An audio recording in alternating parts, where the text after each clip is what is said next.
మనమంతా కూడా రైతు సోదరులందరికీ కూడా ఒక డౌట్ ఉంటుందండి.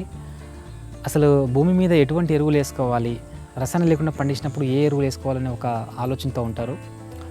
మనమందరం కూడా ఒక మూస పద్ధతిలో కాకుండా స్వతహాగా ఆలోచించాలన్నమాట. అసలు జీవామృతం అంటే ఏమిటి, మట్టి ద్రావణం అంటే ఏమిటి, తర్వాత వర్మీ కంపోస్ట్ అంటే ఏంటిది, ఇట్లా అసలు ఎరువుల్లో ఉన్నటువంటి డిఫరెన్సెస్ మనం తెలుసుకోవాలి.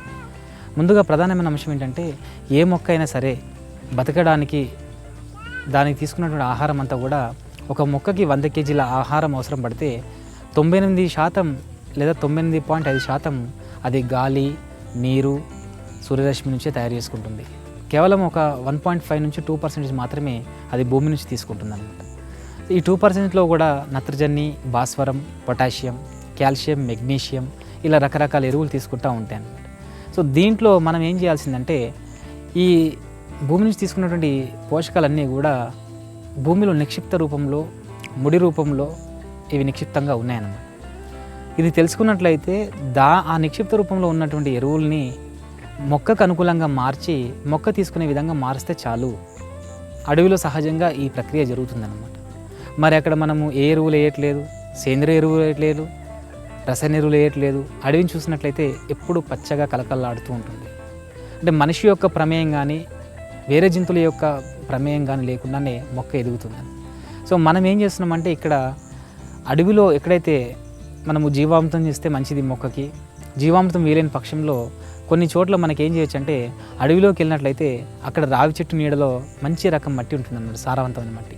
ఆ మట్టిని ఒక 10 కేజీలు తెచ్చుకుంటే ఒక పిడికెడు మట్టిలో ఈ భూమి మీద జీవరాశి ఎంత ఉంటుందో అన్ని రకాల సూక్ష్మజీవులు ఉంటాయి. ఇవి కూడా మనకు సహాయం చేసేవి. ఉదాహరణకి మనము జీవామృతం తయారు చేసి కూడా దాంట్లో కూడా ఒక పిడికెడు మట్టి వేస్తాం. అట్లా ఒక 10 కేజీల మంచి సారవంతమైన మట్టిని మనం తీసుకున్నట్లయితే ఆ మట్టిని మనం ఒక డ్రమ్ములో వేసుకొని 200 లీటర్ల నీళ్లు పోసి 2 కేజీల బెల్లం వేస్తే ఈ మట్టిలో ఉన్న సూక్ష్మజీవులకి గ్లూకోజ్ కావాలన్నమాట. అది మనకి దీని ద్వారా దొరుకుతుందన్నమాట, బెల్లం ద్వారా. లేదా సహజమైనటువంటి అరటిపళ్ళు కానీ, బొప్పాయి పండ్లు కానీ, ఏదైనా గుజ్జు కూడా ఒక 1/2 డజన్ ఇలా అరటి పండ్లు కానీ ఇలా వేసుకొని కూడా మనం తయారు చేసుకోవచ్చు.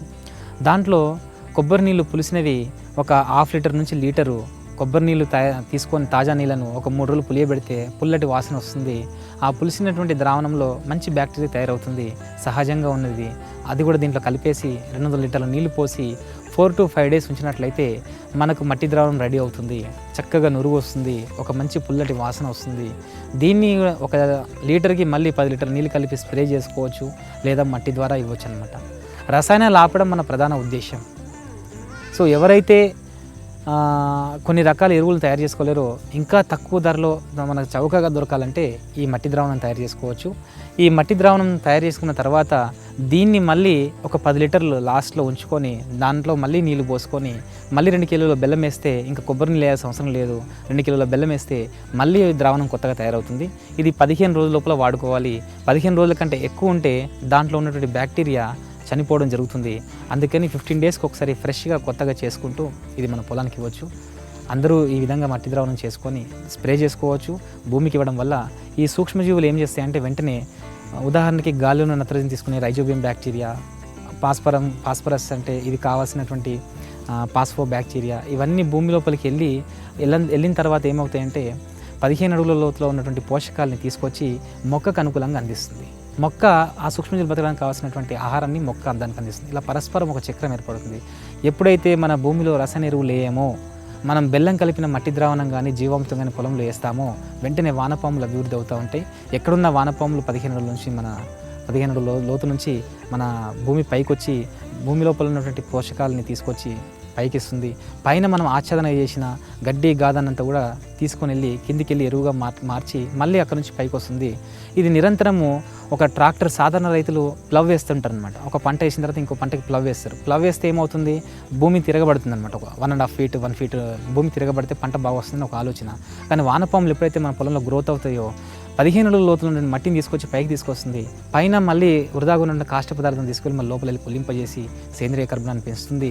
ఈ వానపాములు వచ్చే క్రమంలో ఎప్పుడు కూడా ఒక వి ఆకారంలో పైకి జిగ్జాగ్ అనే ఆకారంలో పైకి వస్తూ కిందికి పోతూ అనేక బొరియలు చేసి నీటిని మనకి ఎప్పుడు కూడా ఇంకింపజేస్తుంది. సో దీనివల్ల మనందరము ఈ ద్రావణాలు వాడుకోవాలని